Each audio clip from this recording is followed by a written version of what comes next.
I'm almost as embarrassed by the word spirituality as every other atheist. It's not, I'm not comfortable with my use of it. The problem is, and this is a problem you almost never encounter in English, we just don't have a good word for this domain. We just do not have a good word for the project of taking seriously the notion that you could become like Jesus or become like the Buddha or become someone who inhabits the far end of the positive side of the continuum of human psychology and human well-being, and someone who can have really radical insights into the nature of consciousness by virtue of a disciplined practice like meditation. So to talk about things like awe and well-being and love and positive psychology and happiness, that doesn't get at how deep and rarefied this project can be.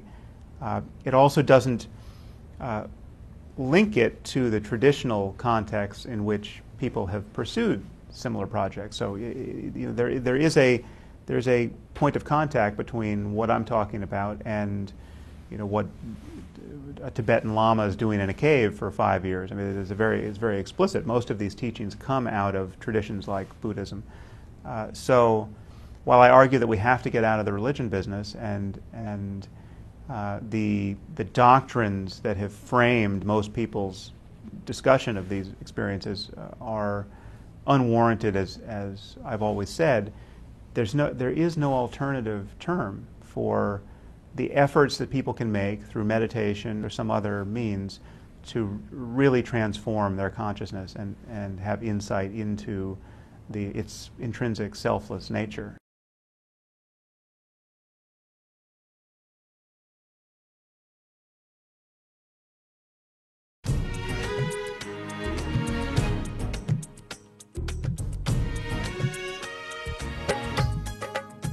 One of the great disciples, or enlightened disciples of Ramana Maharshi, I used to go and see him around the age of 10. He's a very nice elderly person. He was sitting and talking to the group of seekers. He was telling that we are not body and we are beyond suffering and pain and all those things. Naturally, I was not able to understand. How can he say that we are beyond suffering? If my mother beats me, I have pain. If my teacher shouts at me, I have a suffering. How can he say that we are beyond pain and suffering? Anyhow, I just did not leave that. Went home and took a knife and just cut my thigh to see whether I really have pain or not. Of course, there was pain. And I was taken to hospital. Doctor did all the first aid and everything. After a few days, again I went back to him, asked him, what is this? What have you taught? See, you said that we will not have pain and suffering. I went and cut myself and now I have pain. I have suffering. It was very deep cut. 13 stitches in those days. And 13 stitches is too much for a 10-year-old boy. And he was smiling at me and he said, my son, just try to find the source from where you are feeling the pain, point in which you are feeling the pain. Try to find the source. Do this meditation. Even after he taught the meditation, I was not completely convinced. I told him, it's okay, you have given me you have given me blessing or initiation or meditation. You could have done this before I cut my thigh. You could have done this earlier. Why did you make me cut my thigh and then talk all these things? He said that don't bother, my son. Don't bother about this pain. Your courage to experiment with the truth will liberate you. That is enough. We'll take care. Don't bother. So it was a big inspiration. I said, all right, let me at least now do the meditation. Anyhow, cutting is over. Let me at least do the meditation. I used to play with the technique. I'll just sit and see from where the pain is coming, or where that I am feeling that I. Whenever I find time, I will just sit and play with this technique, not even seriously, just very casually, trying to find the source of the self. Not even as a meditation, just as a casually. Don't know what will be the end of the meditation and all those things. What will be the result of what I am doing also. Just because he said, let us do, that's all. No idea exactly what will happen if I do this meditation. Anyhow, started playing with the technique very casually. And one day, of course, the same day, second Tamil month, Purnima, Vaikasi is the month, Purnima, full moon day, evening, same time, around 4:30 to 6:30, maybe you can say this is the Sandhya time, when the sun sets and moon rises. Of course, I was not aware that today, the day was Purnima and all those things. I was just sitting on a rock in the Arunachala hill, trying very casually, sitting and trying to find the source from where that I is rising, that feeling of I is happening. That day I was sitting for quite a long time. Don't know why I was sitting on all those things. Just was sitting and trying to find the source in a deep way. Suddenly something happened, like I am being sucked inside, pulled inside. Just I was being sucked inside. I was sitting with closed eyes, but I saw very clearly something opened inside. The moment that opened inside, I was able to see whole 360 degree without opening my eyes. My eyes was closed, but I was able to see complete 360 degree. Whatever was happening in the front, side, back, side, and up, down, all the direction. Not only I was able to see, I was able to feel clearly how much you all are alive inside your skin. How much you all are alive. We are all alive inside our skin. We can feel we are living inside our skin. Same way, same intensity, I was able to feel I am alive in everything I was able to see. Understand?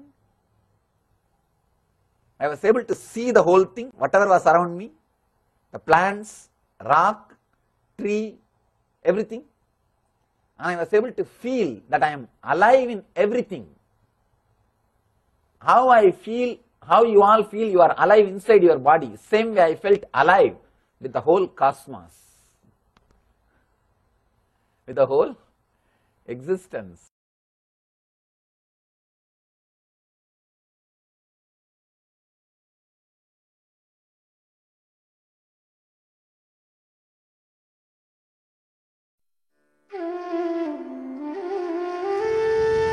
One afternoon, I just went and sat on a small hill, which was in a town where I grew up.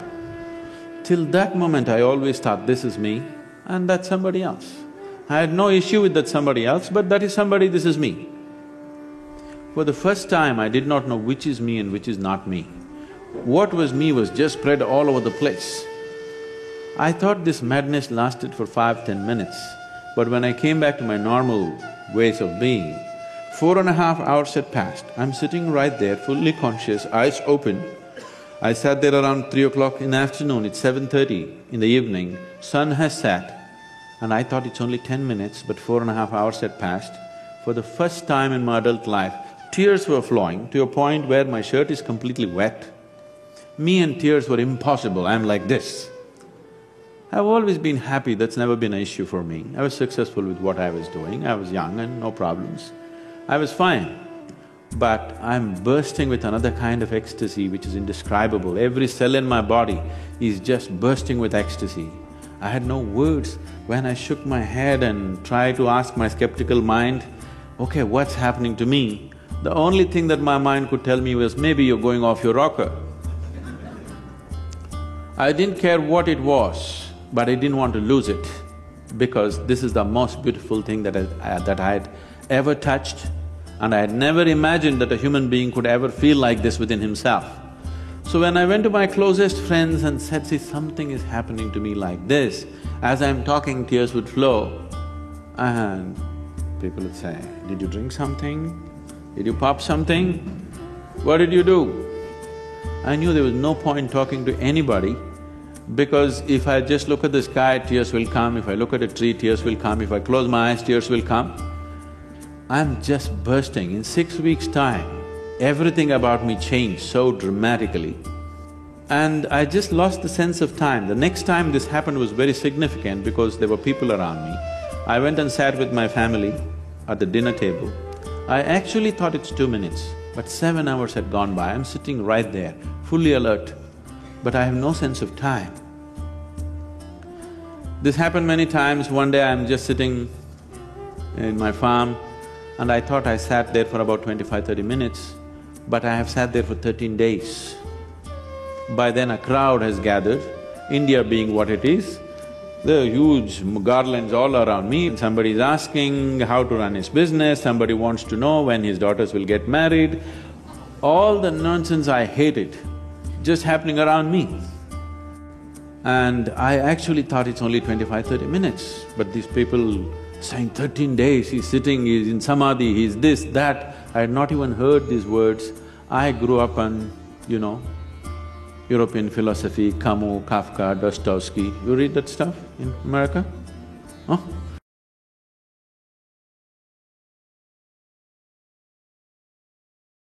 And being 60s, Beatles and this and that, I grew up like that. Me and spirituality are another world, there's no chance of me going there. So I had none of these vocabulary, samadhi, this, that stuff in me. People are saying, oh, he's in this kind of samadhi, he's in that kind of samadhi, you touch him, this will happen, and people are trying to grab me. So the only thing that I could do was leave the place and travel out, just to escape this, because I couldn't figure what's happening around me. Why I'm telling you this story is, this is possible for every human being. It's my wish and my blessing. This must happen to you. Whether you climb Mount Everest or not, whether you become the richest man on this planet or not, your experience of life on this planet should be pleasant. You must live blissfully and go. That must happen to every human being. Everybody deserves it and everybody is capable of it.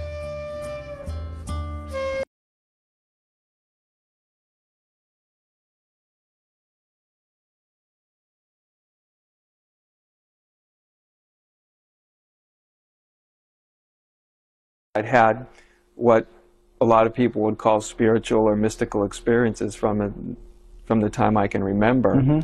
Although I didn't think of them that way. I think children don't think of them as spiritual or mystical or unusual. They were just sort of things that would occasionally happen. And so I think when I meditated, it was almost like a time of remembering. That you had had those experiences? That I'd had them. And I had had them actually all the way, in some sense or another, almost all the way up to that time that I started to just meditate. I had actually been having certain experiences periodically. I used to call them, as I got older into junior high school and high school, I used to call them one of those days. And it was one of those days where I would wake up and everything would just be different. I would walk around kind of really not knowing who I am, or almost like the identity had dropped away. And I just felt like, almost like emptiness looking through my own eyeballs and feeling this incredible intimacy or oneness with everything around me. I didn't even think of it as spiritual or mystical or anything like that. I literally just would say to myself, oh, here's one of those days. And all I would do on those days is just, I started to realized I had to be a little bit careful of how I looked at people, because the tendency was to stare at them very sort of profoundly and very deeply, almost like I could see the mystery that I was experiencing reflected in them. And so there was this tendency to just stare at them and like, what's really going on?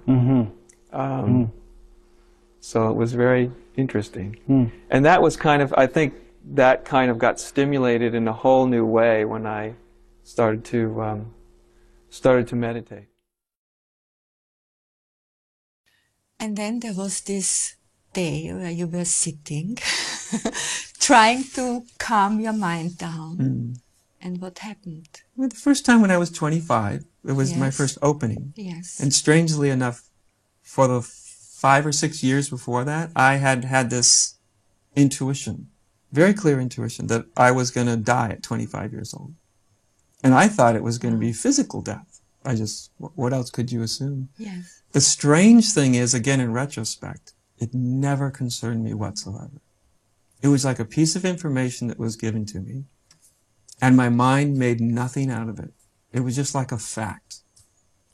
And I didn't have any relationship other than it was a fact, and somehow I knew it was going to be true. So fast forward, 25 years old, and I sit down to meditate, and I was really, really intentionally trying to have this breakthrough for a long time. I would walk the sidewalk, the streets going to work, and I would literally have this mantra in my head, like, what is this? What is this? What is this? Because I felt like I had something inside of me, this intensity, this thing that wanted to be known. And it was almost like I got invaded by it, is how it felt. Like something came inside. You were possessed. That's what it felt like. And I would just literally, in my mind, what is this? What is this? What is this? All day long.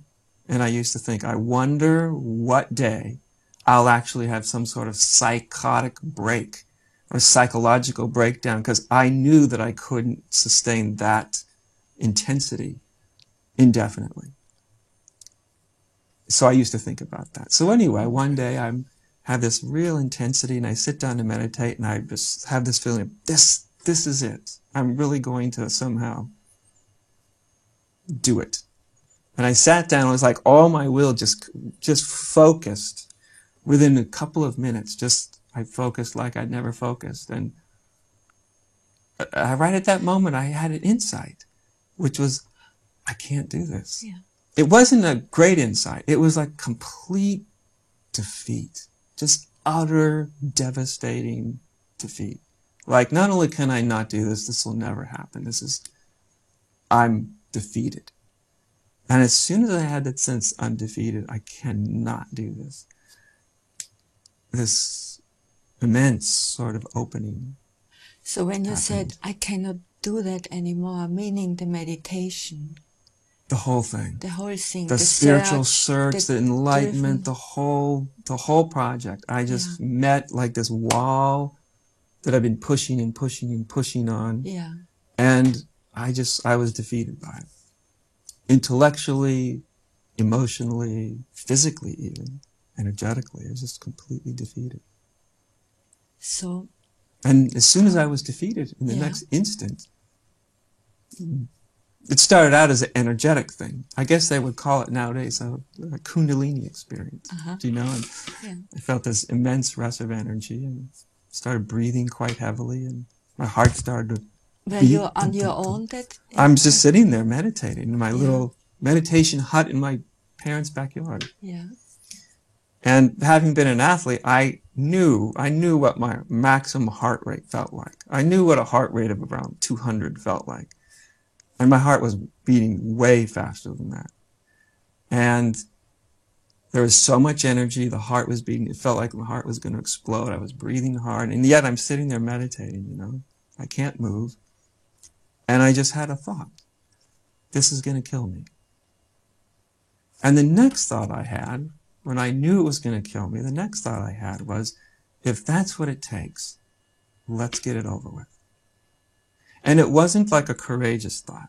It wasn't, you know, like a masculine, fearless, okay, I'll do it. It was just a very simple, okay, I'll die. I'll die right here, right now, I'll let my heart explode. I won't move off this cushion. I won't go anywhere.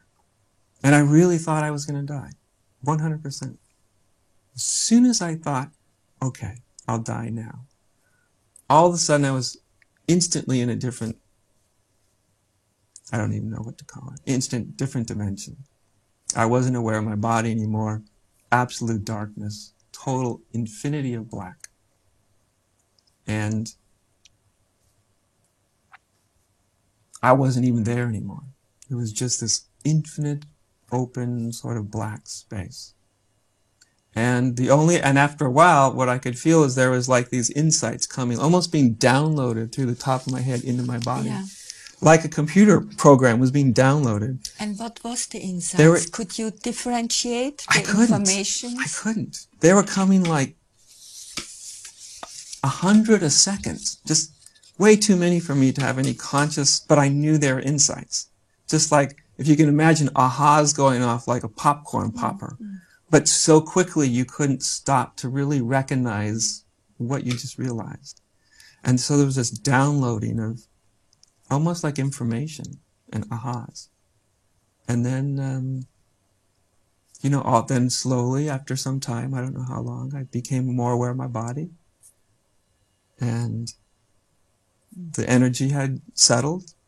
Everything settled, and after a while, I was just sitting there. Totally normal. Absolutely no high, no low, no, it just all just, and I'm just sitting there. And I think, well, there's nothing left to do. I guess I'll get up.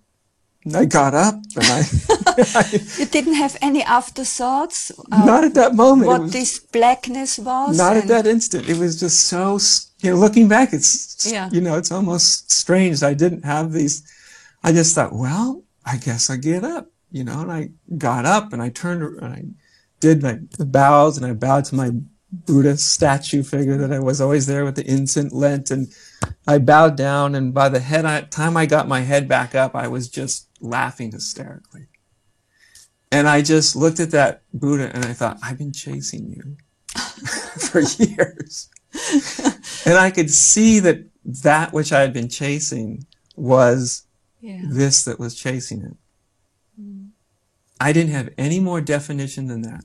That was of what that was, what I was, what I'd been chasing, but I knew that what I had been chasing was what I am. And that's where the laughter came from. Just laughed and laughed and laughed.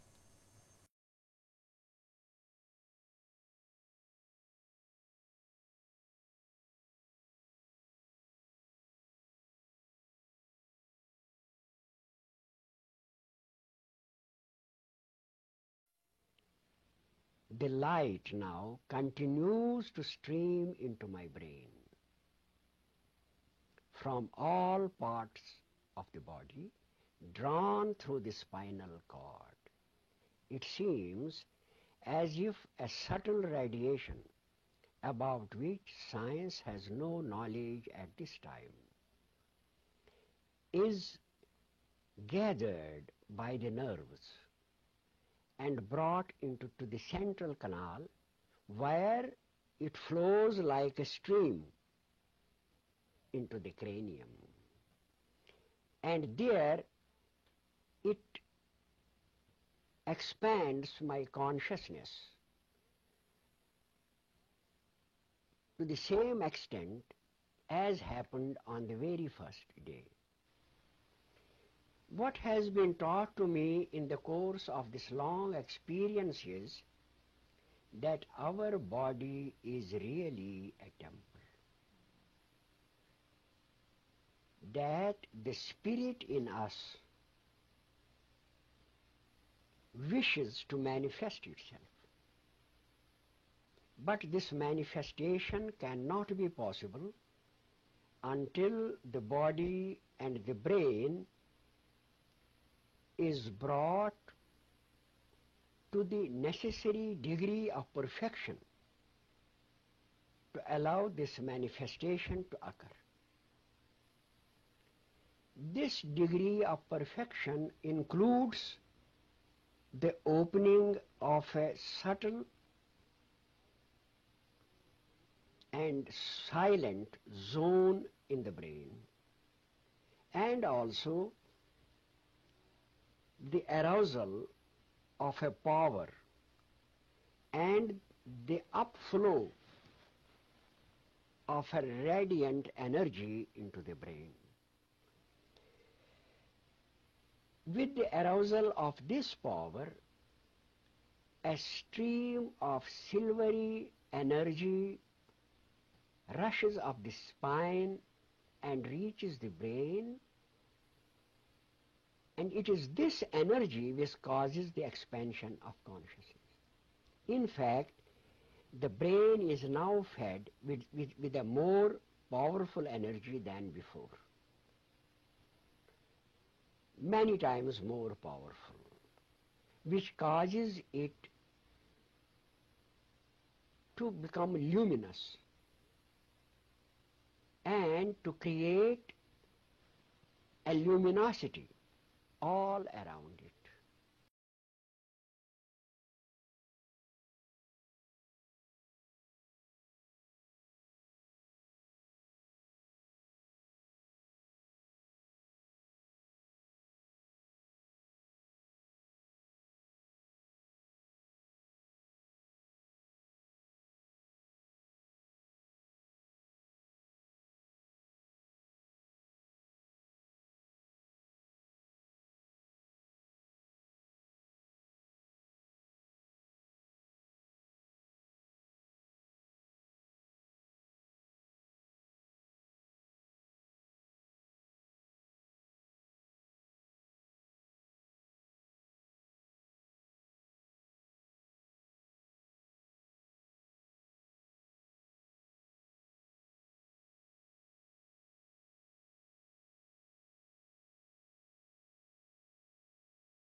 I would interpret it in this way, that the brain now becomes attuned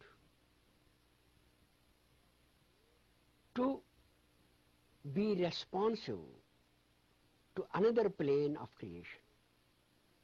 The brain is now able to interpret vibrations coming from a subtler plane than the earthly plane to which we are accustomed. And it is this subtler plane which is radiant, which is conscious, which is living, and which is intelligent.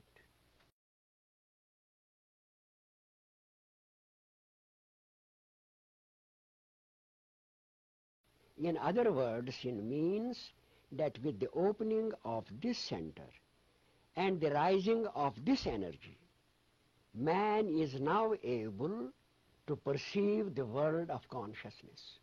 Formerly he was perceiving the world of matter through his senses, but now through his own consciousness he is able to perceive the whole world of intelligence. According to my own experience, and also according to the study I have made of the various scriptures, it appears to me that this experience of God or cosmic consciousness is actually an experience of a higher form of consciousness towards which mankind is evolving at present. In other words, what I mean to say is that just as man climbed from the state of an animal to that of a man, rich with wisdom and knowledge and ethics which do not exist in the animal kingdom, he has to take another leap to reach a higher dimension of consciousness where he can perceive the creative energies of the universe.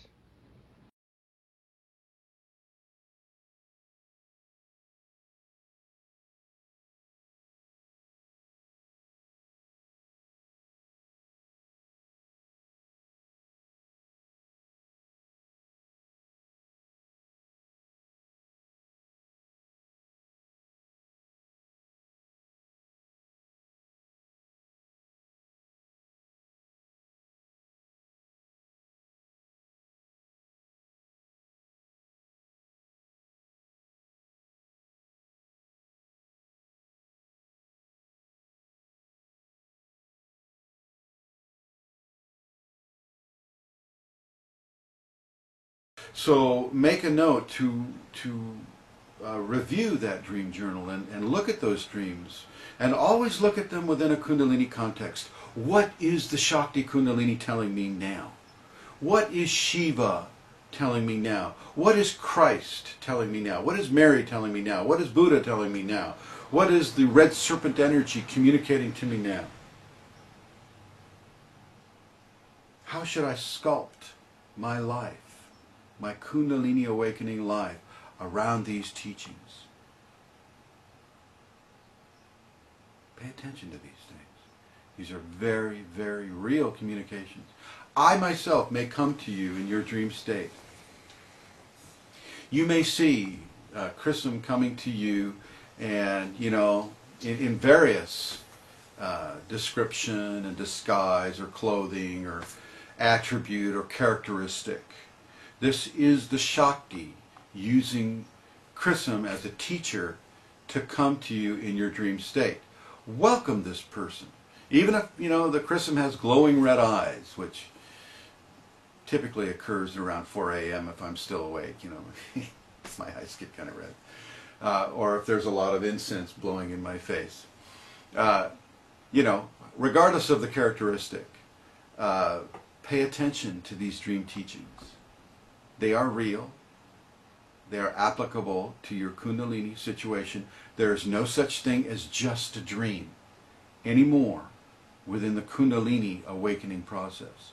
Every dream, every memory, every action has meaning for you, has a Kundalini signature upon it.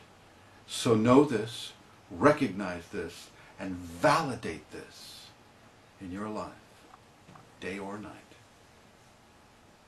Thanks for listening and watching.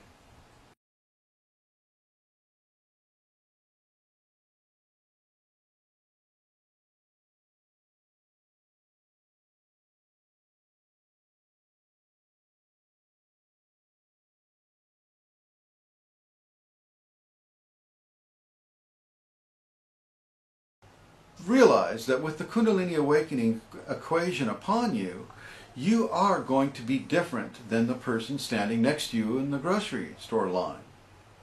Okay? You're going to be different. And it's okay. Look at everybody around you. Who looks exactly like you? Nobody. Who thinks exactly like you do? Nobody. You know, so in very real ways, we are already isolated from each other just by virtue of our physical expression, our mental expression, our emotional expressions, our psychological expression. You know, the karmas that we come into this life with provide us, you know, a very distinct, unique flavor, you know, for us to express through the body. Our karmas are all different. So, in a sense, you are also the same with Kundalini awakening, because everybody has Kundalini at the base of their spine. They have all the equipment for the Kundalini awakening experience. They just haven't reached the point where they're able to come into this quality of refinement yet. They will. Everybody will. Okay, it's, you know, that is the end product for this physical existence, is the Kundalini bridge being built into the next expression, so that you're in a body and you can either take that body with you, you know, into your next expression, or you can have the next expression and the physical expression at the same time, which is what I have. Okay, you have that too. You have that to look forward to. It's interesting. You walk in both worlds at the same time. You are dual and non-dual at the same time. Look at duality and non-duality as the base of a triangle, and look at Kundalini being the tip of that triangle, where you become both at the same time. You are the one that is two and the two that are one.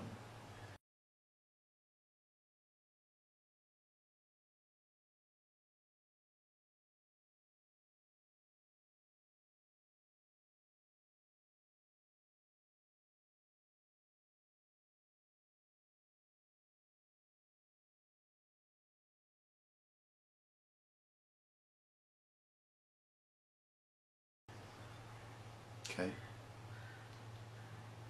You understand? You may feel alone. And in some ways you are. Shakti is always with you. Shiva is always with you. Sacred male, sacred female are always with you. God is always with you.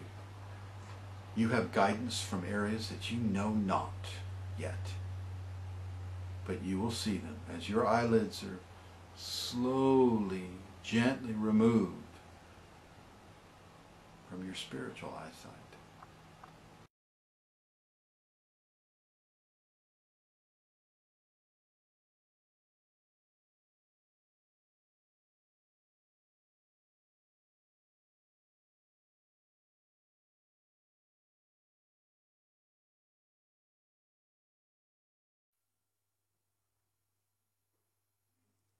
When I sat in front of Papaji, and the words from him really came through, because my mind didn't want to hear what he was saying.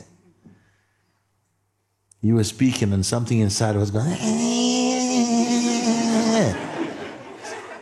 I was looking and he was,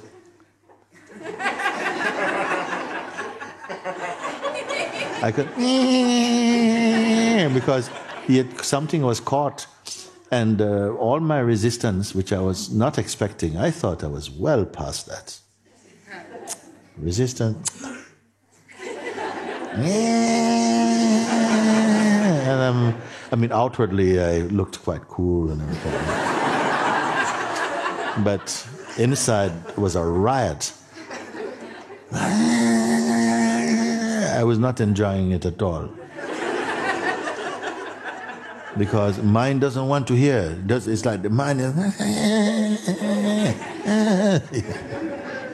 It wasn't funny, I'm laughing now. But something seeped through, and he say, if you wish to find the truth, you must vanish. If you want to find the truth, you must disappear. And I don't know what that did. But in my mind, I said, okay, that's it. That's it. I've got what I needed to come here for. This is a big trip. All these people are wasting their time. This guy doesn't know what he's talking about. That was my... And so I decided on that day, that's it. I've spent long enough in this place. Luck now became bad luck now. I was not interested. I'm out of here. I start to pack my bags to go. But the serum was in. It was already in.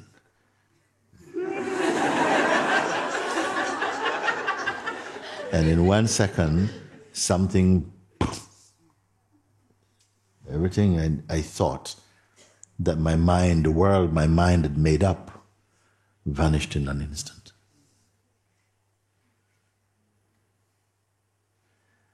And the one I thought I was not there.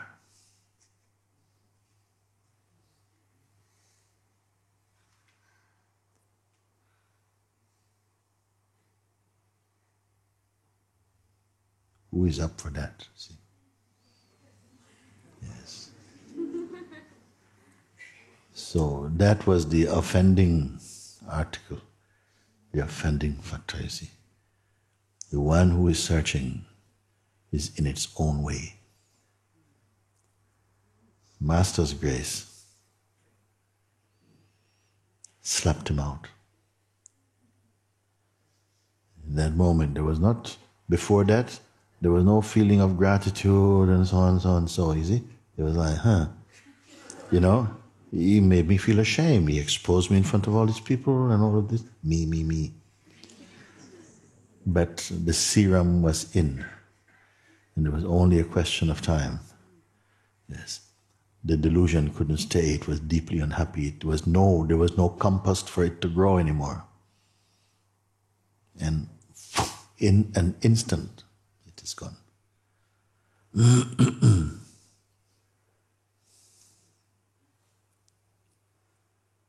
So this one who is talking and suffering, and I don't know how much longer I can go, does not exist. It never existed. It's only apparent. A dream.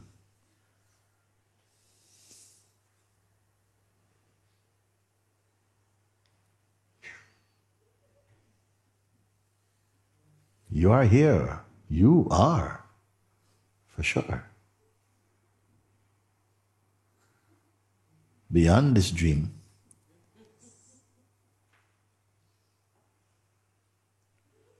because it was discovered when I said I could not find myself. I could not find the context that lived in me as who I am. The reference for the person could not be found.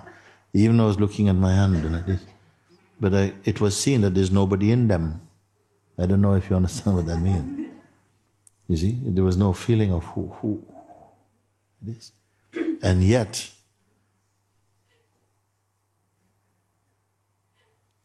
I am here, but not in the old sense. You without you. Just an immensity. An immensity. All the senses were working. I could see the traffic moving on the road. But there was a silence about everything. I was inside a vast universe. But I was all of it. But seeing all of it from a kind of here-ness. Mm-hmm. And the one who will be complaining and saying this, something and that, well, not to mention. That was not in my consciousness at that moment. Only I saw Papaji everywhere. Whereas before, something was keeping a little bit a hand on the chest, like, not so close.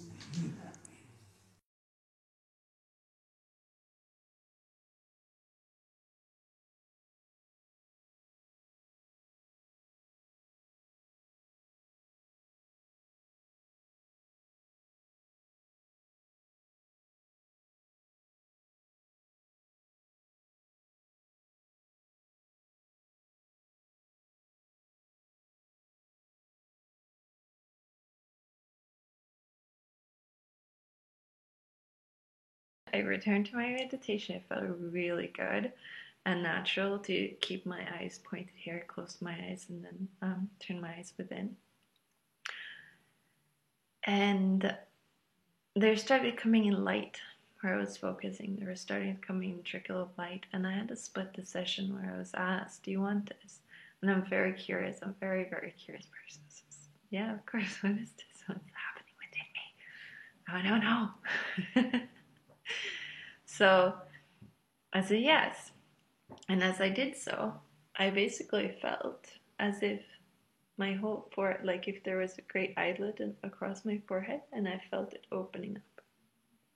And as it opened up, there was light, pure light. My whole vision turned into white light. And then it sort of, my whole skull opened up. And it was as if I was sitting in a waterfall of pure light. Like the pressure was as if sitting underneath a waterfall. And it was pure bliss, love, pleasure. It was the most pleasurable experience that I've ever experienced.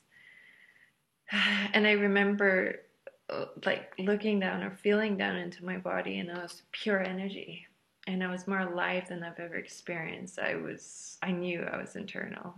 And I've known since then that I am eternal, that I will never die, nor will you. We are eternal beings of light, and that's what I experienced. Everything changed. That feeling of being pure energy, of just being energy, was what I've experienced since. It was a complete transformation. And I also discovered that I could feel what other people felt inside, and that I could move their energy, that I could heal. And that's the strong guidance that kept coming, was heal. I asked, what am I supposed to do? Heal. What do you want me to do? Heal. So it took me some time to step out and come out as a healer and also understand what I was doing. Not just from an intuitive sense, but scientifically, to understand what had happened with me. And my entire energy body or light body was activated in this awakening. And that's it. That's my Kundalini awakening.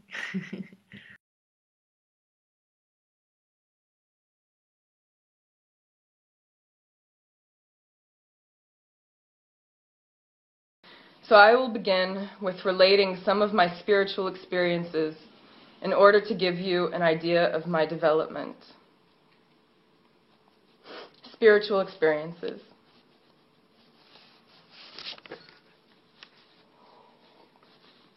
Although not born in India, or even to parents who studied the tantric sciences, I was born a yogi, and my experiences began as a young child. For example, my mother tells me that I chanted Om in my sleep several times as a young girl, and I also had an out-of-body experience when I was 3 years old. At around 9 years old, I went with my entire family to a New Age Christian church where we did guided meditations, much like Yoga Nidra, for 30 minutes. We went regularly for several years, and I developed the techniques of meditation quite young. When I was 19, I began to do intense meditation for several months, which eventually culminated in a form of Nirbija Samadhi. My consciousness expanded to the boundaries of the physical universe. I was other people and places, blades of grass, stars, and all of time. As I reached the boundaries of the universe, I understood that I had the option of completely releasing my physical body and ascending to the higher realms, which would have led to Mahasamadhi. However, I understood that I had unfinished business on earth, and I reassumed the form of Alix, gasping for air, my body jolting forward. Over the next few years, I underwent a series of huge transformations, which very early on led me to discover yoga. I practiced always alone at home for hours at a time, and I included fasting for extended periods of time.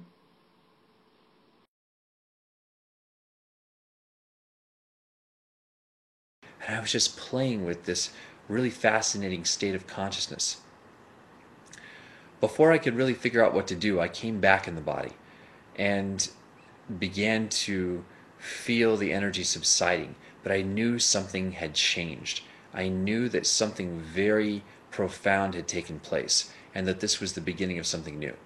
So after that, whenever I would lay down to go to sleep, I would feel these sensations of energy come into my body, and it's like the second body, or the spiritual body or energy body, would be separated from the physical level of my vibration, and I would find myself floating in the room. It took me a while before I really figured out how to move, how to project myself. But after maybe 10 or 15 times of having this happen, I began to send out a signal for guides to teach me, and ask for instructions for how I could learn how to move and project and explore. So this unfolded from there, and I began to experience new knowledge showing up that gave me more freedom with how to move my consciousness. I don't know exactly where this came from. It must have come from guides, but they were invisible to me at the time. I remember one specific experience where I decided to go check up on my grandmother, who was probably 20 miles away. And after I found myself floating above my body, I projected to her house, and I wanted to just see how she was doing. And while I was there, there was another being that showed up, a guide. And this woman began to speak to me. I could tell that she was also a non-physical being. She was not like my grandmother, who was there in the room as a physical person. And this woman said that she was a spiritual guide of mine, and that she also had a physical body on the physical plane, and that I would soon meet her. 2 weeks later, very synchronistically, I met this woman and had lunch with her. And I told her that I had this experience where I saw her clearly. I saw her face during this out-of-body experience, and she said she was a spiritual guide of mine. And she said, yes, I've been watching over you for 12 years. And I was amazed. I asked her what she knew about me, and she began to describe things about my awakening and my experience that made it clear to me that she had spiritual abilities. And she began to give me instructions and ideas and information about my potential that gave me a whole new window of opportunity for choosing what wanted to happen next. And what wanted to happen next was nothing short of miraculous. I began to experience a very synchronistic blending of what was happening in the out-of-body state and the synchronicities that were unfolding during my life, so that I could see that not only was the inner plane real, and the things I was experiencing were absolutely real on another layer of reality, but they were very interconnected with the unfoldment of our spiritual development in the physical. So what happened next is a long story. There's so much to share about this. But what I can tell you is that over many years, I used this ability to travel out of body to answer questions about life, about the existence of things that are mysterious or still in the realm of the imagination or the unknown. Just about anything you can imagine that's spiritual or paranormal or having to do with unsolved mysteries, strange phenomena, things about humanity's ancient past, the potentials of the future. I began to travel out of body and to travel literally in time to see these things and to directly witness things that answered these questions. So a lot of what I'm going to be sharing with you is related to this. I'm going to be sharing with you the answers that I received, and yet I am by no means limited to any of the things that I have seen, because it just keeps unraveling, it just keeps unfolding.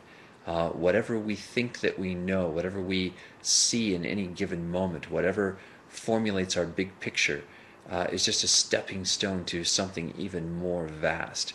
And so that journey for me is, and has been for some time, a journey of constantly becoming a blank slate and moving into the not knowing and letting go of everything I thought I knew before so that new knowledge can flood in.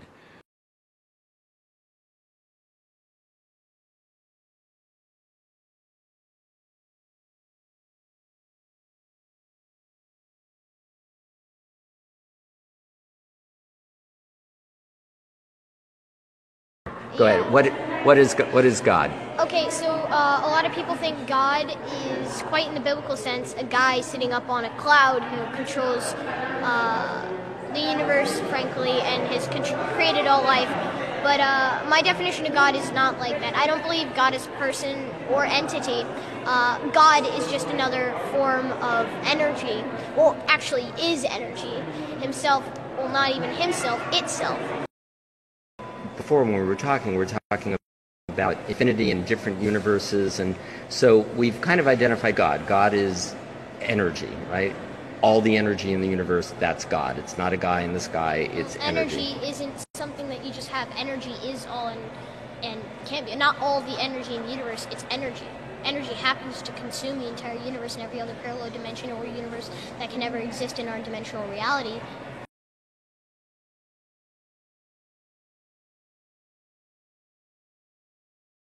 So what happens after we die? I don't know. Our bodies rot in the ground. The end. But do we continue in some way? Is there reincarnation? Well, we have, we know that we obtain consciousness, or, I think, therefore I am, right?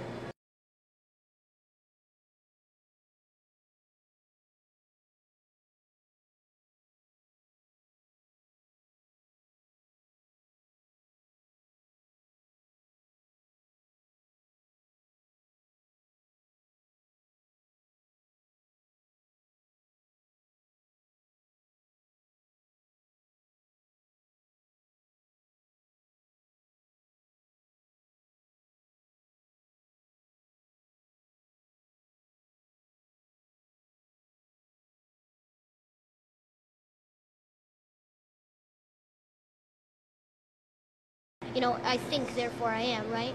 Well, we must have some sort of energy force to do that. Some people say it's neurons, but if we look at consciousness more, we understand that it really is an energy.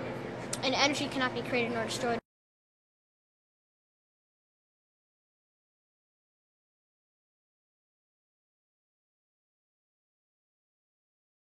And energy cannot be created nor destroyed, only transferred from form to form, so it's, I guess, some sort of, has some feasibility to it, but I don't know.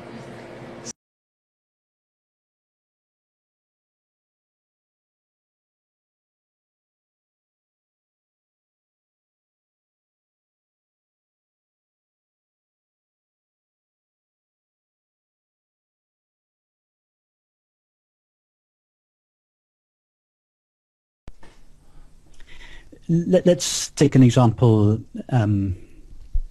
Well, actually, I'll give you a real life example. In fact, it was almost the very first time this happened for me. I was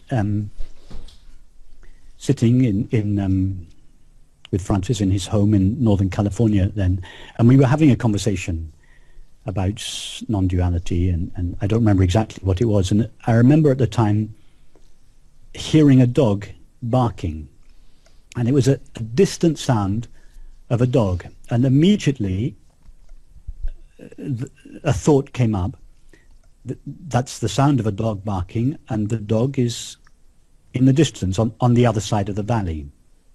So somehow this was relevant to the context of the conversation, and I said to him, but it's so obvious to me that that dog is on the other side of the valley.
And I said to him, but it's so obvious to me that that dog is on the other side of the valley. It's so obvious that the sound is it's at a distance from myself, and it's made out of something other than myself. It's a dog barking, it's not me. And I remember at the time, I must have been sitting on the floor, he said, place your hands on the carpet. Mm-hmm. So I just went like this, and actually I shut my eyes, I remember, and he said, place your hands on the carpet, and I placed my hands on the carpet, and then he just said, where does that sensation take place? And it was just so obvious at that moment that the sensation took place inside me.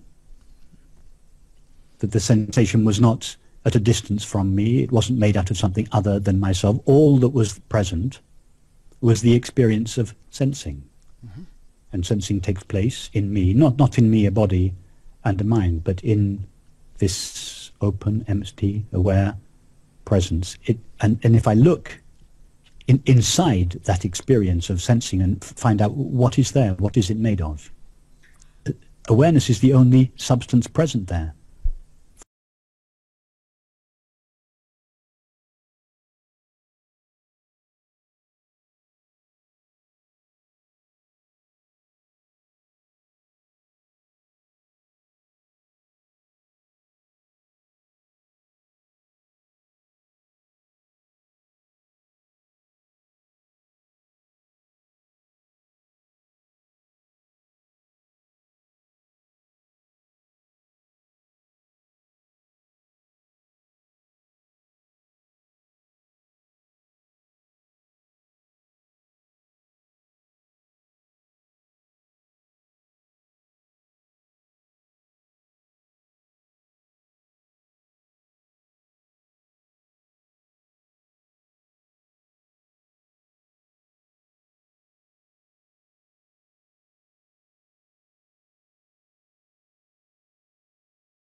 For it to be made of. It just became so clear experientially. It was experiential before it was rationalized. Mm-hmm. It was just so obvious that this sensation was taking place inside me, so to speak, and not only inside me, but made out of myself. So this, and that was the end of it. That was the end of the conversation. But this, it was like a key. Suddenly, I reasoned with myself, if this is true of what I thought was this carpet, this dead, inert material called the carpet, it must be true of everything. So then I would, wherever I went, I'd go out on the streets and I'd be looking at cars and people and houses, and I realized all I know of these so-called cars and people and houses is the experience of seeing and hearing. Where does seeing take place? Does it take place 10 meters away from myself, or 2 meters, or 20 meters? When I look at the moon, all I know of the moon is the experience of seeing. Does it take place at 1,000,000 miles from myself, or is it intimate, close, made only out of myself? It just became so obvious that wherever I looked, wherever I turned, all I knew was the experience of experiencing. That was all I ever know, is experiencing, and all experiencing is pervaded by the knowing of it. And I am that knowingness, that awareness. It pervades all experience intimately. So it just became clear to me at a very experiential level, long before I was able to rationalize it in the way I'm doing now, that all that is ever known is experience. And I, the knowing element in all experience, pervade all experience intimately. In fact, even that is not true, because I'm suggesting that there are two things, one called experience and another called myself, and that they somehow pervade each other. It's not even that. All there is, all we know, is the knowing of our experience, and that is what I am. That is what I-awareness is, this pure knowingness, which is the substance of all experience.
first of all, it's also described as liberation, as self-realization, as God-realization.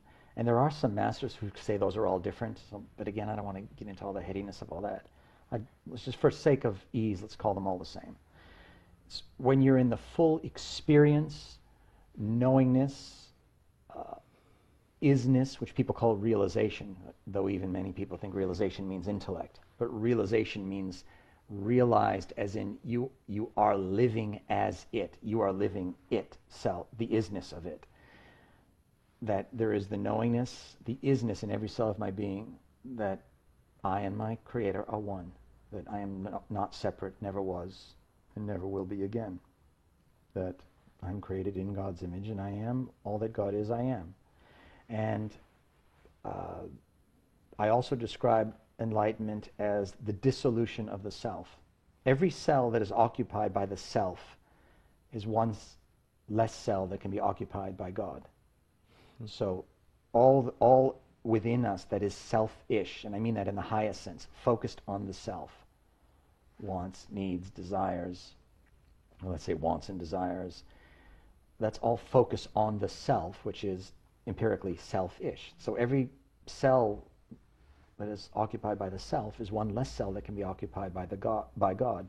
Therefore, the dissolution of the self, when you are living in selflessness, if there's no separate self living and running you, then all that can be running you is God, which is your original creation essence. I also describe it in a way of saying that I use this expression like the 50-yard line, when the collective critical mass within one's own consciousness. Being molested by my mic here.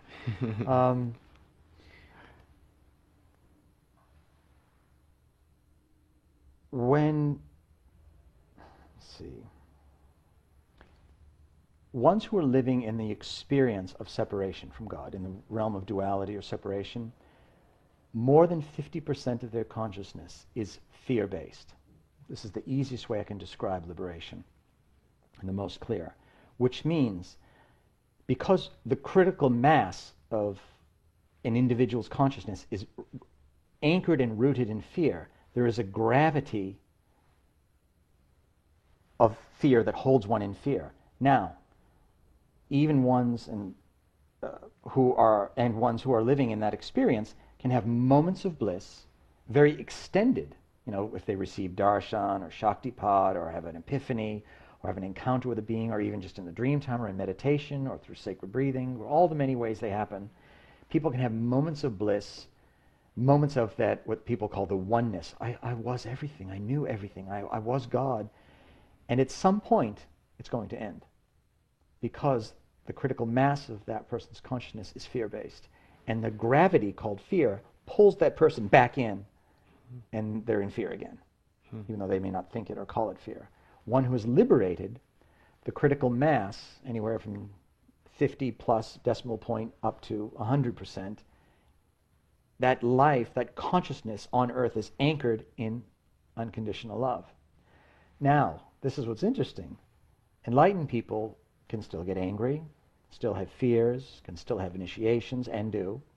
However, because they've crossed this critical mass, like the 100th monkey principle within their own consciousness, they're anchored in love. So even independent of anything they do, that consciousness of love is the gravity that now binds them in their incarnation and will pull them back out of it. And of course, whatever facilities and skills they use make it happen more gracefully, more quickly, more easily. But even if they did nothing, they'd be pulled back into it because they've crossed that line. The gravity that holds them on earth now is now love-based. Whereas one who is not liberated itself, the gravity which holds it and binds it in its human form on earth is fear-based. And that's why when people have those bliss experiences, they often get angry or devastated when it ends. Because they say, oh, why did that happen? Well, because you haven't saturated your consciousness with enough of that. You keep having more and more of those and keep becoming very, very devoted and have very exacting discipline and practice with the different things you can learn. And there are many, many tools, given by many, many different people. The more you practice that, you'll have more and more of those experiences. They'll last longer, and then you'll have the troughs will become shallower, you know, and the distance between the crests of the wave will become shorter, and eventually you reach that point. And then beyond that, as I said, it keeps going. You keep constantly looking to become greater and greater love, and seeing how I can keep cutting that distance, you know, and being more and more love in all that I can be.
Well, I think we'll start.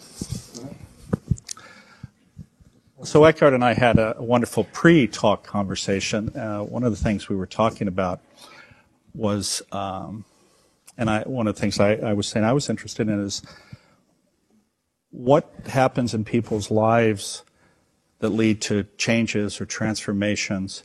And I was going to ask Έκkhart to maybe tell us about what it was in your own life, or a little background about your life that resulted in ultimately, if you will, a transformation or a great insight. Well, unhappiness, basically, intense unhappiness, sometimes called depression, anxiety, periods of anxiety, depressions, throughout my 20s, and even in childhood I was already predominantly unhappy. I remember when we lived in a 3 or 4 story building, and when they were painting the outside of the building, they built a scaffolding. I was about 6, and I thought, oh, we lived on the ground floor. So, well, as long as there's a scaffolding, I have no problem. Whenever I want to commit suicide, I can just climb up and jump down. So I'll be okay as long as the scaffolding is there. That's my way out. That shows the degree of unhappiness. And then at 29, it became more and more acute. And one night the thought came into my head. I describe it very briefly at the beginning of The Power of Now. In the middle of the night, I can't live with myself any longer. There was such intense unhappiness, and the depression, it was just too much to take. At that moment, an inner separation happened. I couldn't have explained exactly at that time, but retrospectively I can explain now what happened because I understand it. I didn't then. An inner separation happened between the unhappy self and a deeper sense of I or beingness, which I now call consciousness itself. So I had been identified throughout my life with an unhappy mind-made entity consisting of self-images and ideas and self-talk in the mind. It's the self-talk that most people are familiar with, but in my case it was particularly destructive and unpleasant. But everybody is familiar with the self-talk in the head. I sometimes call it the voice in the head, which are quite simply the automatic, compulsive, one could say, thought processes that never stop, that either comment on your sense perception, whatever is happening around you, a running commentary. You might recognize that. It might be familiar to you. If you don't recognize it, then you're so identified with it that you don't even know that you have a running commentary on your life. You have become the running commentary in your life. In other words, that, as happened to me, become totally identified with the compulsive thinking that never stopped. That voice in the head that, in my case, was predominantly negative. And so the emotions that then I felt continuously were the reflection of the predominantly negative self-talk about myself, about other people, about the situation I found myself in. There was ample justification for negative self-talk because I was struggling, I didn't have enough money, I was trying to prove myself, working too hard, had problems with, couldn't find a girlfriend, was too shy, all kinds of twisted up inside. And so I basically, there was this unhappy me, but at that night I disidentified from it and stood back from it, so to speak. And I suddenly thought, this thought that came to my head, I can't live with myself any longer. There was a stepping back from the thought, and I thought, are there two of me or one? What does that mean? I can't live with myself. Who am I, and who or what is that self that I cannot live with? Then that thought brought about the separation, and then there was an I, and then this unhappy me was somehow recognized as not real.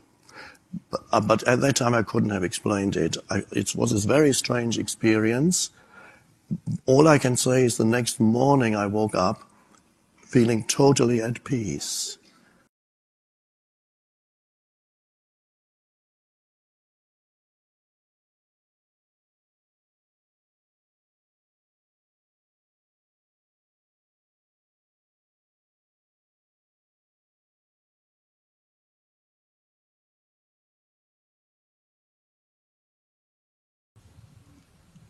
Then the thought came as I was lying in bed that the burden of living was too much. I didn't want to do it anymore. I can't, and so the thought arose, I can't live with myself any longer. That thought repeated itself a few times, and then a moment came when I became aware of that thought as a thought. And the thought then said, is that I can't live with myself? What does that mean? There must be two of myself here, because if I can't live with myself, who am I and who is the self? There was a sudden, I was looking at that statement that my mind had created, I can't live with myself, and I saw the strangeness of it. I had separated myself in two, and so I saw, who am I and who is the self? And that question, that was the last thought, the last significant thought before the awakening experience. This last significant thought posed a question, and then that question was, who am I and who is that self that I can't live with? Is there one or two here? Am I one or two? That was the last thought. And the answer to that question did not come as a thought. The answer to that question, I didn't know at the time, by the way, that this is what was happening. but I can explain it now. I couldn't have explained it then. The answer to that question came not as a thought, but as an inner stepping back from thought, an inner disidentification from thought. And so I suddenly realized, but not through analytical thinking, that that self that I couldn't live with had no actual reality. That was the unhappy self. So its illusory nature was recognized, but not through thinking, not through thinking the self is really illusory. No, the illusory nature was recognized as in direct recognition beyond thought. I could see that it is nothing, but without saying that mentally. So, am I one or two? The last question led to a disidentification from the me, the unhappy me, the whole sense of self that was burdened with unhappiness and fear and anxiety and inadequacy and so on. So that self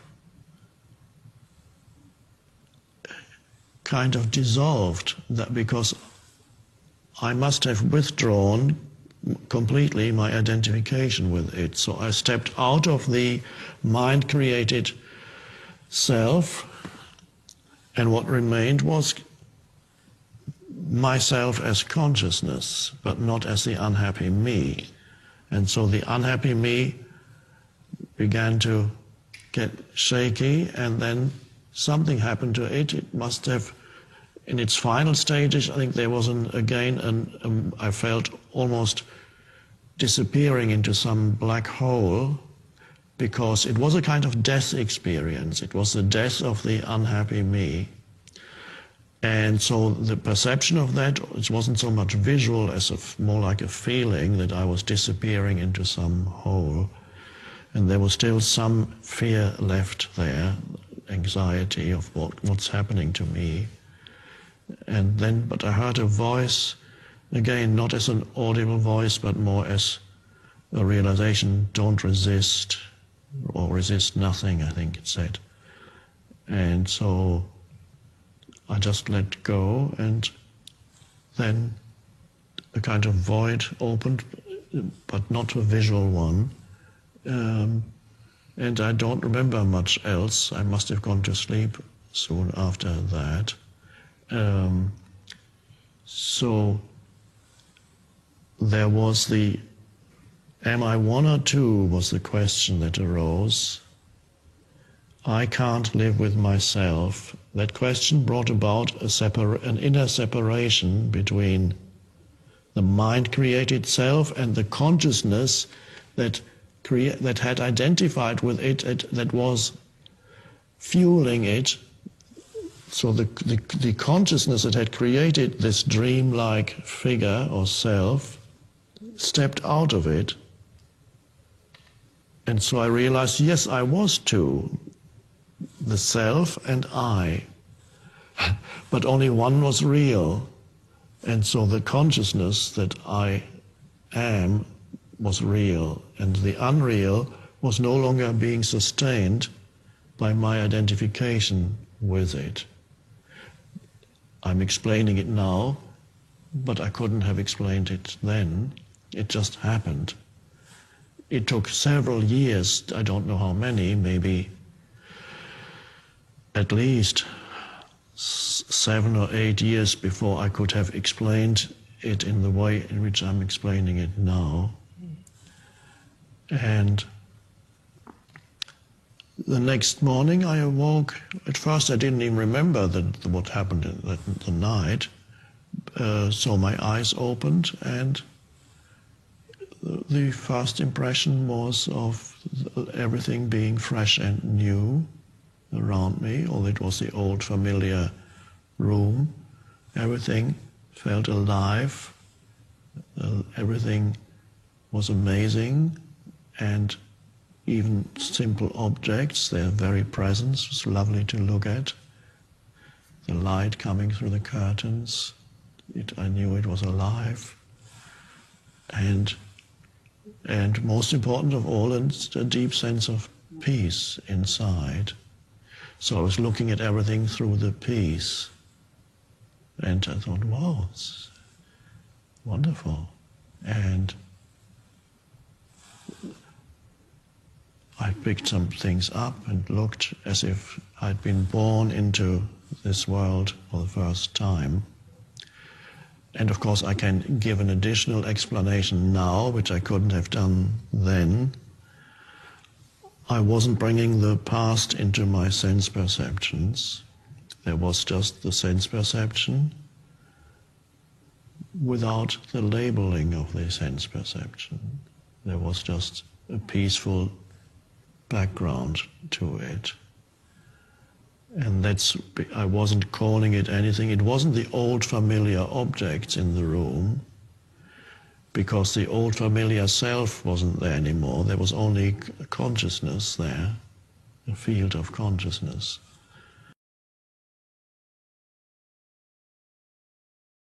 Very young, about 10 years old, I started learning dancing from Uday Shankar Indian Culture Center, Uday Shankar. And I used to perform right up to 1962. During that period, when I used to practice, I used to lose contact with time, place and object and environment. Music has a great power. It's the greatest power which man has discovered. We should make use of it. Through kirtan, you can reach the highest pinnacle of spiritual experience. Neither by yoga nor by any other means, but by kirtan alone, you can have the vision of divine. You can have the vision of yourself. You can have the vision of God. You can have the vision of Christ. You can have vision of Mary. You can have vision of Krishna. You can have vision of Rama. It is possible. Music does the most important groundwork. By taking away the self from you, right?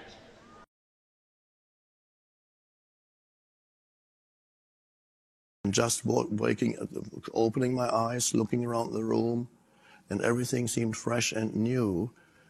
The light coming through the curtains, the simplest objects lying in the table had a certain presence, a benign, wonderful presence to them. Everything I acknowledged, and it was lovely.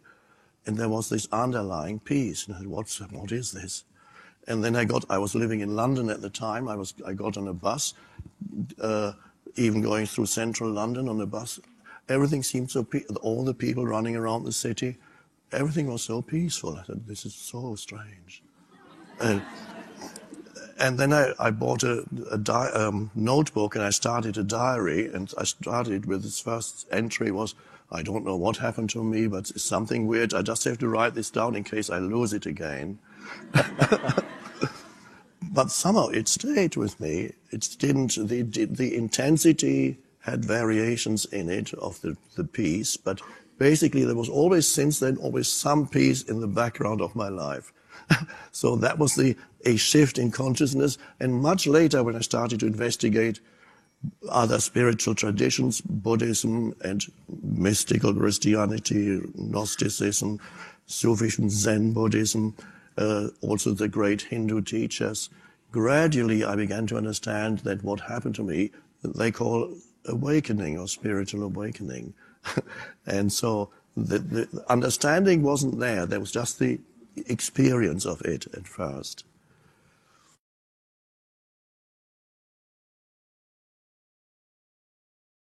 During that period, when I used to practice, I used to lose contact with time, place and object and environment.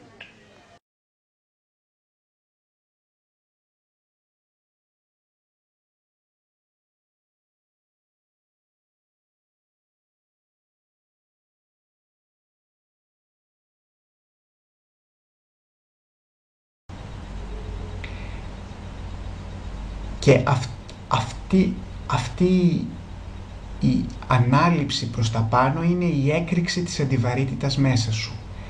Τα δύο αυτά είναι εκφράσεις, περιγραφές για το ίδιο πράγμα.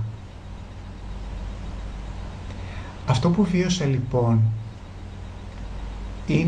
ήταν η έκρηξη της ψυχής μου προς τα πάνω. Ήταν σαν να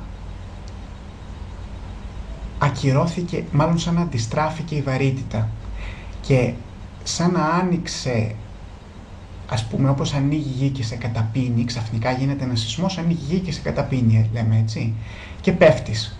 Ή πέφτεις, ξέρω εγώ, από ένα κτίριο ή οτιδήποτε. Πέφτεις. Με τον ίδιο, αυτό ακριβώς συνέβη, με τη διαφορά ότι ανέβηκα. Αυτό δεν είναι μια εμπειρία αστρικής προβολής, αστρικού ταξιδιού. Γιατί εκεί, όταν φεύγεις, όταν βγαίνεις από το σώμα, συνεχίζει να υπάρχει ένας πόλος έλξης προς τα κάτω.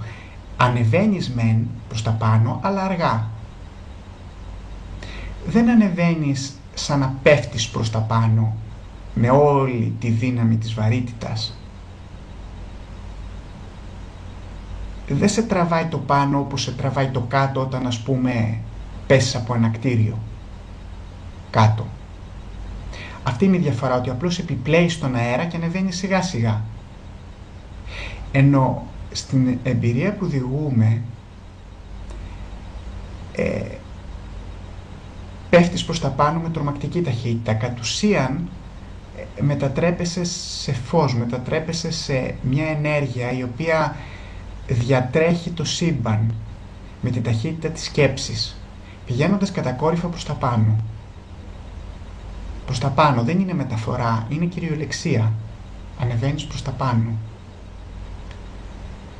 Τώρα, τι είναι πάνω και κάτω? Στην εμπειρία μας υπάρχει πάνω και κάτω. Όταν πέφτεις, δεν πέφτεις προς τα κάτω?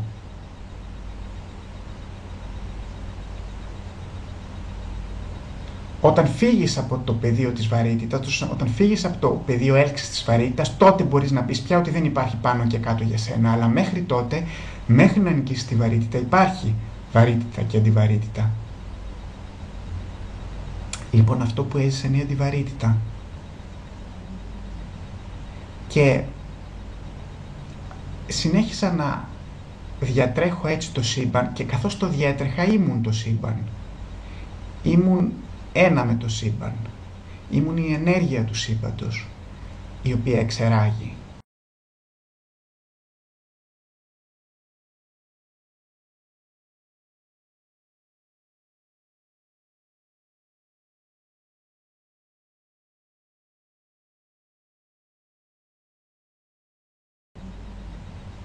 Και συνέχισα να διατρέχω έτσι το σύμπαν και καθώς το διέτρεχα ήμουν το σύμπαν. Ήμουν ένα με το σύμπαν. Ήμουν η ενέργεια του σύμπαντος, η οποία εξεράγει. Και καθώς διέτρεχα το σύμπαν για ένα γήινο χρόνο, ας πούμε, πες μερικά δευτερόλεπτα, 7-10 δευτερόλεπτα πες. Δεν έχεις εκείνη τη στιγμή αίσθηση του γήινου χρόνου για να το μετρήσεις.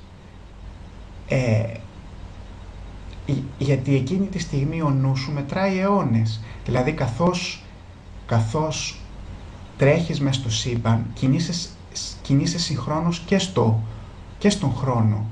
Και ο χρόνος αυτός είναι ο συμπαντικός χρόνος. Και αυτό που γίνεται είναι ότι γυρίζεις προς την αρχή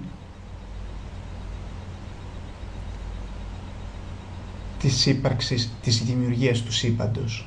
Δηλαδή φεύγεις προς την αρχή του χρόνου.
I used to lose contact with time, place and object and environment.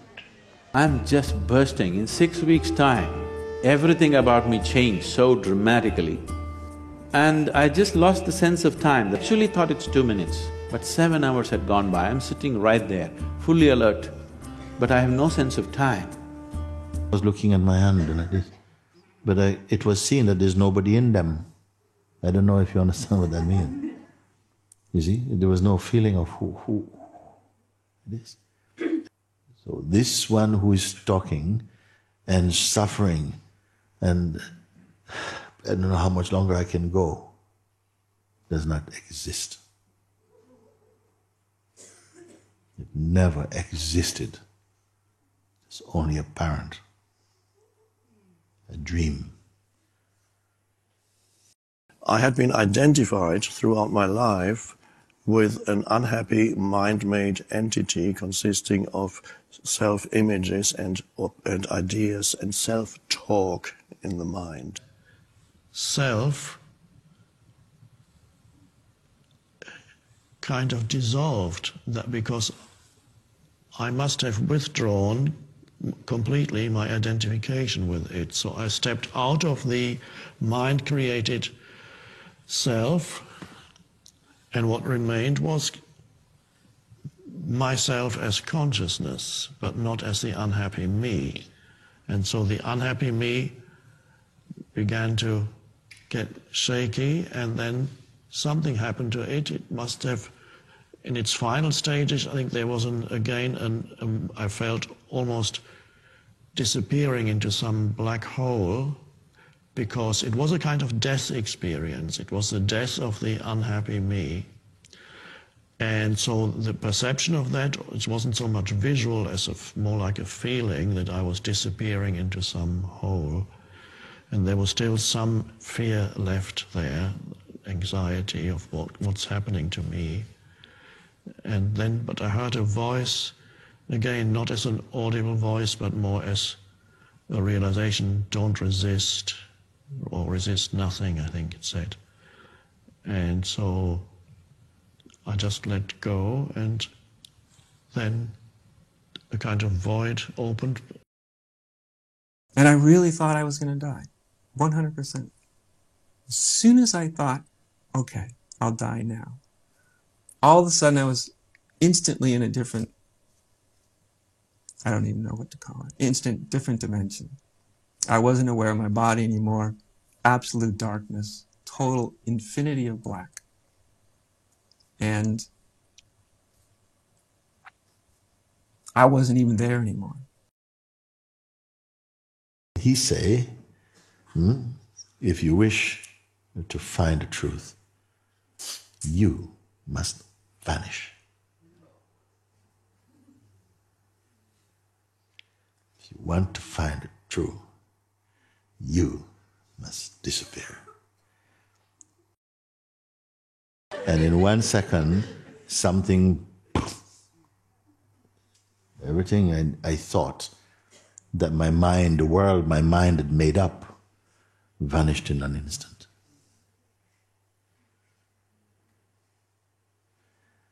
And the one I thought I was not there.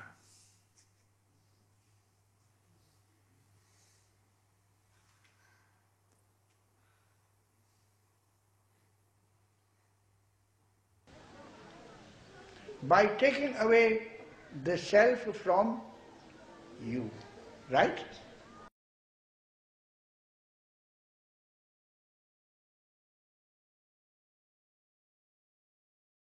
Every cell that is occupied by the self is one less cell that can be occupied by God. Or some other means to really transform their consciousness and have insight into its intrinsic selfless nature.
Στο Ινδικό έπος Μαχαμπαράτα, ο αφηγητής καταγράφει τα μυρολόγια που συντροφεύουν το βασιλιά Ντουριόντανα τις τελευταίες στιγμές της ζωής του. «Μεγάλε βασιλιά, πού είναι τώρα το λευκό σου αλεξιβρόχι, πού είναι τάχα η μισόβη σου η φιλντισένια και το φορείο σου με τις μεταξωτές κουρτίνες, πού είναι τα μαρμαρένια σου λουτρά και στολισμένες σου χορεύτριες. Τώρα στο χώμα κοίτασε λαβωμένος θανάσιμα με ματωμένους τους μυρούς, μονάχος μες στη νύχτα. Στα χέρια σου γυαλίζει το αίμα και η λάσπη. Δεν σου απομένει πια παρά μια στάλα μοναχά ζωής. Λιγμοί ταράζουν το κορμί σου και αίμα πηχτό αδιάκοπα ξερνάς. Πού είναι τα αρματά σου τα στολισμένα με σμαράγδια, πού είναι τα χωριά σου, τα παλάτια, τα χαρέμια σου, πού είναι 300.000 καβαλάριδες και 800.000 πολεμικοί ελέφαντες. Τα όρνια σημώνουν πεινασμένα για να σπαράξουν το κορμί σου, κοπάδια ίενες και λύκοι πλησιάζουν. Μάταια τεινάζεις τα χέρια τα ματοβαμμένα για να τα διώξεις. Άκου, οι γήπες τεινάζουν τα φτερά τους. Απόψε οι σάρκες σου θα τους θρέψουν. Μεγάλε βασιλιά, εσύ που τη γη ολάκερη κυβερνούσες, εσύ που με το ρόπαλό σου το χρυσό οδηγούσες τόσους και τόσους βασιλιάδες, τώρα δεν θέλεις να πιστέψεις πως οδεύεις στο δρόμο του θανάτου. Να πιστέψεις δεν θέλεις πως πεθαίνεις κι εσύ. Το αίμα σου εμποδίζει τη μιλιά, στα μάτια σου γυαλίζει η οργή, η κοφτή σου ανάσα σιγοσβήνει. Ο χρόνος είναι πάνω απ' όλα. Κρίμα σε σένα. Κρίμα στη μάνα σου την καντάρη που γριά πια θα βγει στους δρόμους της ζητιανιάς. Κρίμα και στον τυφλόγερο πατέρα σου. Κρίμα στους φίλους σου. Στους ταπεινούς ανθρώπους που τόσα σου έδωσαν και τώρα θα γυρνούν περιπλανόμενοι σε μια γη όπου χαρά δεν υπάρχει πια.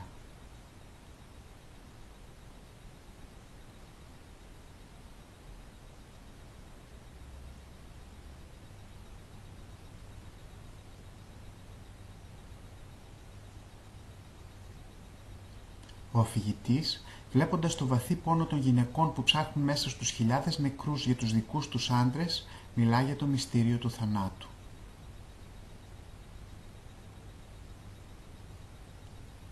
Δύο κορμί που επιπλέον στο νερό συναντιούνται στον ωκεανό και ύστερα αμέσως χωρίζουν. Το ίδιο, εσύ και η μητέρα σου, ο αδερφός σου και εσύ, η γυναίκα σου και εσύ, ο γιος σου και εσύ. Τους ονομάζεις γυναίκα, πατέρα, φίλο σου, μα δεν είναι παρά μια τυχαία συνάντηση καθοδόν. Τούτος ο κόσμος είναι μια ρόδα που γυρίζει, ένα πέρασμα στο μεγάλο ωκεανό του χρόνου που κολυμπούν δύο καρχαρίες, τα γυρατιά και ο θάνατος. Τίποτα δεν διαρκεί, ούτε καν το κορμί σου, κανένας δεσμός δεν αντιστέκεται στο χρόνο. Αυτή τη στιγμή δεν βλέπεις τους προγόνους σου και ούτε οι προγονείς σου σε βλέπουν. Δεν βλέπεις ούτε τον ουρανό, ούτε τον κάτω κόσμο. Ποιος φτιάχνει τον άνεμο, τη φωτιά, το φεγγάρι, τον ήλιο, την ημέρα, τη νύχτα, τα ποτάμια, τα αστέρια. Όλα είναι βαλμένα πάνω σε αυτή την πολυπίκυλη δημιουργία που η αιτία της είναι ακατανόητη. Τίποτε δεν μένει, τίποτε δεν ξαναγυρνά. Χαρά, λύπη, όλα είναι κανονισμένα από το πεπρωμένο. Αυτό που ποθείς, το έχεις. Αυτό που δεν ποθείς, το έχεις. Κανείς δεν μπορεί να καταλάβει γιατί. Τίποτε δεν εγγυάται την ευτυχία του ανθρώπου. Πού είμαι? Πού πηγαίνω? Ποιος είμαι? Γιατί? Και για ποιο πράγμα θα έπρεπε να κλαίω?